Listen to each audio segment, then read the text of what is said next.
I've challenged Allah personally to show me a sign, but nothing. I have not seen anything. Well, who are you to challenge Allah? Who are you to challenge Allah? If you've challenged Allah, yeah? So you are a self-entitled, narcissistic individual who thinks the whole world revolves around them and that everything must be given to them on a silver plate or even on a golden one, and that you should be given the signs. And as you're walking, maybe you should have, the red carpet there to cover every step of your way.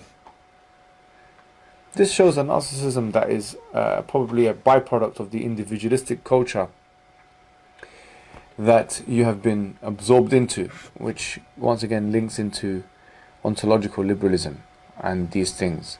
You need to be more humble. It's not about you challenging Allah.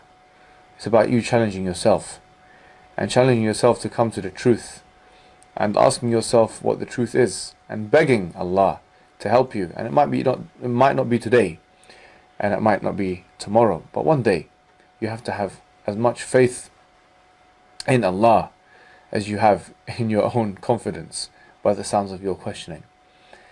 And I will tell you something. There's a hadith that says, أَنَا عِنْدَ ظَنَّ عَبْدِي بِي, I am at the thoughts of my slave. So if he thinks good about me, I will give him good, and if he thinks bad about me, I will give him bad. So maybe the reason why you're not getting what you want is because you have bad thoughts about the Creator.